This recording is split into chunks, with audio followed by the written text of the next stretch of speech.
మరి వరంగల్ జిల్లా మరి నల్లవెల్లి మండలం బోర్లోనిపల్లె గ్రామానికి ఈరోజు మరి మన కుల బంధువుల రంజిత్, వినయ్, అదేవిధంగా మరి శ్రీలత, రమేష్ అన్నల వీరి రాజమూర్తి వీళ్ళ ఆహ్వానం మేరకు మరి ముదిరాజు ముద్దు బిడ్డల యొక్క కష్టసుఖాల్లో పాలు పంచుకునే మెప్ప మరి ఎక్కడ ఎవరికి ఆపద వచ్చినా ముందుంటుంది. అందులో భాగంగానే ఈరోజు బోర్లోనిపల్లెకి వచ్చి మరి గంగరమైన చేరాలు ఆత్మ శాంతించాలని నివాళులు అర్పించి వారి యొక్క కుమారుని, కుటుంబ సభ్యులను పరామర్శించడం జరిగింది.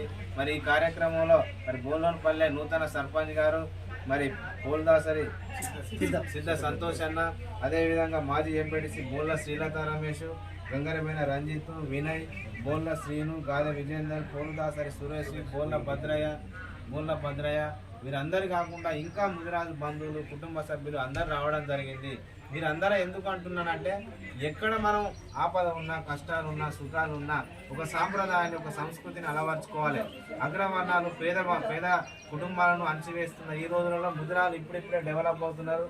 మనం కూడా మన పెద్ద మతాలని ఆచరించుకోవాలి, కులదైవాన్ని ఆచరించాలి, సంస్కృతి సాంప్రదాయాలను పెంపొందించుకోవాలి. దానివల్ల ఐక్యత వస్తుంది.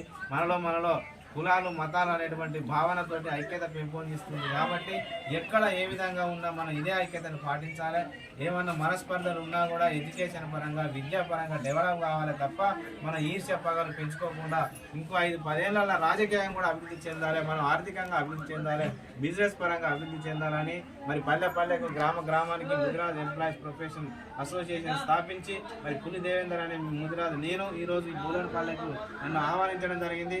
ప్రభుత్వ ఉపాధ్యాయునిగా ఉంటే ఒంటి పూట పడి కంప్లీట్ చేసుకొని కూడా ఈ ఎండలో రావడం నాకు ఏమన్నా ఇక్కడ డబ్బులు వచ్చేది కాదు, మన యొక్క ఆదాయం వచ్చేది కాదు. కానీ ఎందుకంటే ఇలా 10 మంది బంధువులను కలుస్తారు, 10 మంది కొత్త వాళ్ళు పరిచయం అవుతారు, వారి ద్వారా ఒక చైన్ సిస్టమ్ డెవలప్ అవుతుంది.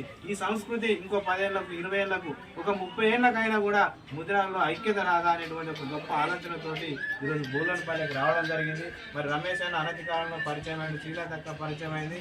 నేను ఎప్పటి నుంచో తెలుసు, కానీ మన కార్యక్రమాలు అన్ని చూస్తున్నాం వాట్సాప్లలో అంటున్నాం. మరి ప్రత్యక్షంగా ఈరోజు కలిసినందుకు చాలా సంతోషంగా ఉంది. మరి రాజమూర్తి గారికి, వారి కుటుంబ సభ్యులకు ఎల్లవేళ మనం బోర్లోనిపల్లె తరఫున అండగా ఉండాలి, మనం ఐక్యతగా ఉండాలి. మరి రోజు కలుస్తాడు మనకు రంజిత్, అక్కడ షాప్లో ఉంటాడు. నేను వెళ్తే ఏమంటాడు, అన్న 100 రూపాయలు అయినా కాడ 10 రూపాయలు, 20 రూపాయలు ఏమన్నా తక్కువ అని తీసుకుంటే ఎందుకు, మనం ముదిరాజు బిడ్డ కాబట్టి. మా ఫ్యామిలీతో వెళ్తా, పిల్లలను తీసుకొని 100 రూపాయలు ఐస్ క్రీమ్ తింటే 50 రూపాయలు తీసుకుంటే ఎందుకు, నా అన్న వచ్చిండు, ముదిరాజు బిడ్డ వచ్చిండు అని. ఇది మనకు ఐక్యత కావాల్సింది. ఇది మనం ఎక్కడ ఉన్న కూరగాయల కాడిపోయినా, పళ్ళ కాడిపోయినా మనలో మనం తీసుకోవాలి, మన వాళ్ళకి అభివృద్ధి చెందాలనే ఉద్దేశంతో నేను చెప్పడం జరుగుతుంది.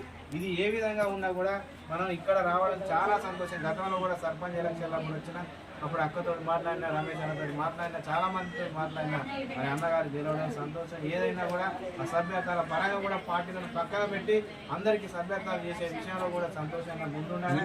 ఆ సహకారం కూడా నేను అందిస్తా, జిల్లా స్థాయిలో అధికారులతో మాట్లాడతా.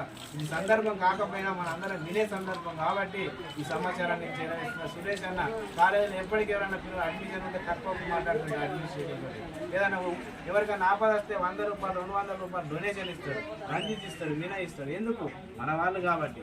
ఇదే ఐక్యతను పెంపొందించుకోవాలి. ఏ కార్యక్రమం నన్ను పిలవండి, నేను అన్ని విధాలుగా సహకరించడానికి ముందు రావడానికి సిద్ధంగా ఉంటానని తెలియజేసుకుంటూ, జోహార్ గంగరమైన చేరాలు ముదిరాజు, ఏ గంగరమైన చేరాలు ముదిరాజు, జై ముదిరాజు, జై ముదిరాజు.